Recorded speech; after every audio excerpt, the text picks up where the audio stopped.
ಅವನು ಹುಟ್ಟಿ ಕರೆಕ್ಟಾಗಿ 1 ಮಂತ್ ರೆಕಾರ್ಡಿಂಗ್. ಅವನು ಹುಟ್ಟಿದ ಮೇಲೆ ಫಸ್ಟ್ ರೆಕಾರ್ಡಿಂಗ್ ಕೃಷ್ಣನ ಮೇಲೆ ದಶಾವತಾರದಲ್ಲಿ ನಂದನ ಹಾಡು.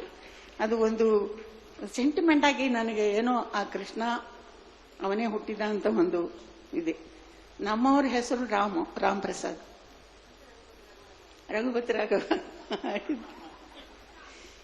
ಈಗ ನಮ್ಮವ್ರು ಇಲ್ಲ ಅಂದ್ರೆ ನಾನು ಇಷ್ಟು ದೂರ ಬರೋದೇ ಇಲ್ಲ.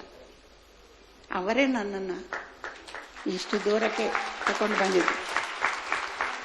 ಅವರಿಂದಾನೇ ನಾನು ಎಷ್ಟು ಸಾಂಗ್ಸ್ ಹಾಡಿದೆ. ನನ್ನ ಹಿಂದೆನೇ ಎಂದು ನನ್ನ ಕರ್ಕೊಂಡು ಹೋಗಿ ರೆಕಾರ್ಡಿಂಗ್ಗೆ ಎಲ್ಲ ಅವರೇ. ನನಗೇನು ಗೊತ್ತಿಲ್ಲ, ಬಾ ಅಂದರೆ ಕೂಡ ಹೋಗೋದು, ಹಾಡೋದು, ಬಾಕಿ ಎಲ್ಲ ಪ್ರೋಗ್ರಾಮ್ಸ್ ಮಾತಾಡೋದು ಇದು ಎಲ್ಲ ನಮ್ಮವರೇ. ಈಗ ನಮ್ಮ ಹುಡುಗ ನೋಡ್ಕೊತಾ ಇದ್ದಾನೆ, ಆವಾಗೆಲ್ಲ ಅವರೇ. ಎಲ್ಲ ಸಾಂಗ್ಸು ಅವರಿದ್ದು ನಾನು ಹಾಡಿದ್ದೆ. ನನ್ನ ರೆಕಾರ್ಡಿಂಗ್ಸ್ ಅವ್ರು ಬಂದು ಅವ್ರು ಕೇಳುವಾಗ ನಾನು ಹಾಡಿದ್ದು. ಏನಾದರೂ ಸ್ವಲ್ಪ ಸರಿ ಇಲ್ಲ ಅಂದರೆ ನನ್ನಂತೆ ಹಾಡು ಅಂತ ಅವರು ಹೇಳೋದು.